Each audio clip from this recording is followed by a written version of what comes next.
Selamat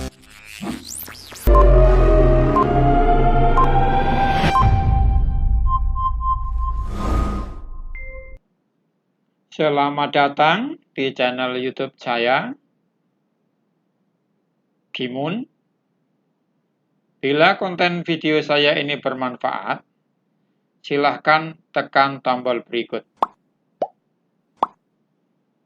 agar mendapatkan informasi-informasi berikutnya. Oke? Next. Pagi ini kita akan melanjutkan pembelajaran kita tentang senyawa hidrokarbon dengan subtema kekasan atom karbon. Ada beberapa informasi tentang atom karbon yang ingin saya sampaikan pada kesempatan hari ini. Yang pertama, dalam kehidupan sehari-hari, atom karbon itu sering disebut juga dengan arang. Saya kira kita semua tahu arang, yang terutama dalam kehidupan sehari-hari sering kita lihat untuk membakar sate. Yang kedua, lambang atom karbon. Mudah-mudahan masih ingat pembelajaran kelas 10. Karbon dilambangkan dengan C, dengan nomor atom 6 dan nomor massa 12. Kemudian konfigurasi elektronnya juga sudah dipelajari di kelas 10. Karbon memiliki konfigurasi yang pertama berdasarkan perkulit, yakni 24, atau dengan sistem persubkulit, yakni 1s2, 2s2, 2p2. Nah, melihat konfigurasi elektron ini, maka kita juga ingat berapa sih elektron valensi atom karbon. Elektron valensi adalah elektron yang berada pada kulit terluarnya, maka elektron valensinya sama dengan 4. Atau yang ini pada subkulit kedua atau kulit kedua, 2s2, 2p2, 2 tambah 2, 4. Nah, dari informasi konfigurasi elektron ini pula, kita dapat mengingat periodenya, di mana periode itu menyatakan jumlah kulit yang ditempati elektron. Jumlah kulit pertama 2, jumlah kulit kedua ada 4, berarti kulit yang ditempati elektron ada 2, maka ini periode 2. Begitu juga dengan golongan. Golongan ditunjukkan oleh adanya elektron valensi, karena elektron valensinya 4, maka ini golongan 4A, atau elektron valensinya 4 berakhir di subkulit S dan P. Kemudian bagaimana dengan struktur atau rumus Lewisnya? Mudah-mudahan juga masih ingat, struktur Lewis itu penulisan lambang atom berserta elektron valensinya yang bisa digambarkan dengan tanda titik ataupun silang, dot or cross. Berarti struktur Lewisnya bisa digambarkan demikian.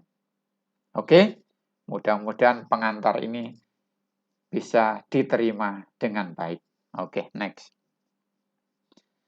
Nah, dari informasi yang sudah kita bahas tadi, maka kita bisa mengkaji keistimewaan atau kekasan atom karbon. Yang pertama, bahwa atom karbon memiliki 4 ikatan kovalen. Dengan struktur Lewis seperti ini, maka boleh juga dituliskan dalam bentuk lain seperti ini. Artinya, dalam bahasa sehari-hari sering disampaikan bahwa atom karbon memiliki 4 tangan. Keempat-empatnya ini digunakan untuk ikatan kimia. Yang kedua, bahwa atom karbon relatif sangat kecil karena konfigurasinya 24, kemudian hanya memiliki dua kulit, yaitu kulit K dan L, sehingga ikatan kovalen yang terjadi pada atom karbon itu relatif sangat kuat. Kemudian yang ketiga, bahwa antar atom karbon dapat membentuk ikatan. Yang pertama, ikatan kovalen tunggal, ini juga sudah dipelajari di kelas 10. Nah, bahasa lain ikatan kovalen tunggal itu adalah ikatan jenuh. Nah, strukturnya seperti apa? Strukturnya bisa saya tampilkan seperti gambar berikut. Antar dua atom C ini memiliki satu tangan atau satu ikatan, maka ini ikatan kovalen tunggal atau jenuh. Antar dua atom C yang dalam gambar ini masing-masing menyumbang satu elektron, atau di sini ada sepasang elektron yang dipakai untuk ikatan secara bersama-sama. Yang B, kita juga mengenal adanya ikatan kovalen rangkap atau rangkap 2. Nah, ikatan ini tidak jenuh atau disebut ikatan tidak jenuh rangkap 2. Loh, strukturnya bagaimana? Strukturnya kurang lebih seperti ini. Ini atom C yang pertama dan yang kedua, ada dua garis, berarti masing-masing atom C menyumbang 2 elektron, sehingga ini ada 4 elektron atau 2 pasang elektron yang dipakai bersama-sama antar 2 atom C ini. Tetapi perlu diingat bahwa semua atom C harus memiliki 4 ikatan kovalen. Berikutnya, bisa juga membentuk ikatan kovalen rangkap 3 atau ikatan tidak jenuh rangkap 3. Berarti masing-masing atom karbon menyumbang 3 elektron sehingga terbentuk ikatan rangkap 3. Nah, nanti dalam pembelajaran berikutnya di kelas 11 ini kita akan lebih fokus pada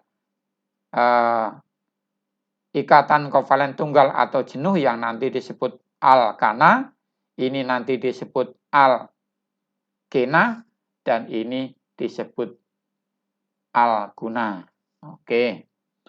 Nah, selain itu, yang keempat, antar atom karbon dapat juga membentuk rantai karbon. Yang pertama adalah rantai karbon terbuka.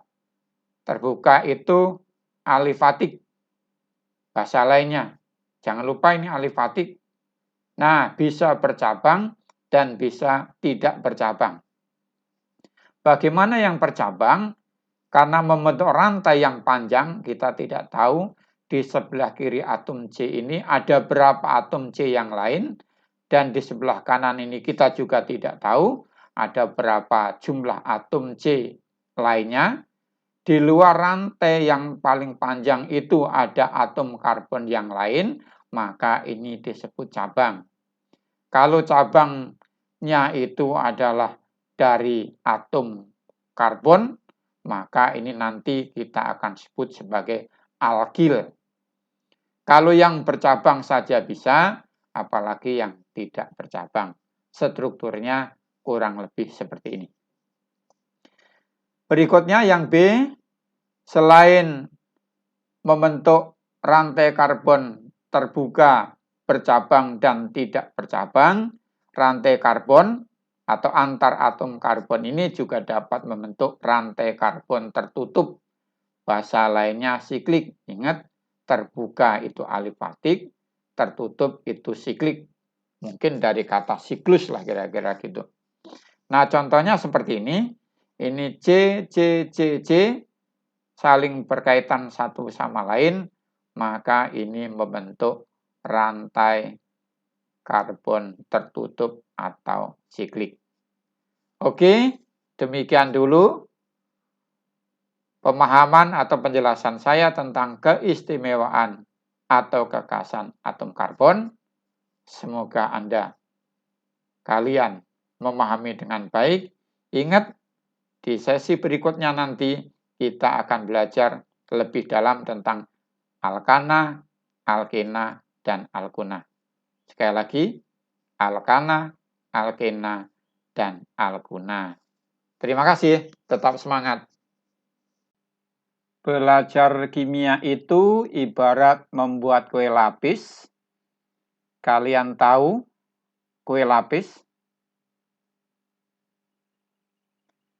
Berarti kita harus mampu merakit berbagai kajian ilmu yang telah dipelajari dan menyusunnya menjadi suatu konsep yang tanda kutip enak dan menarik dan pada waktunya dapat diaplikasikan dalam kehidupan.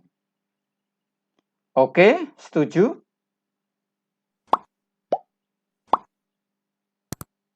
Terima kasih.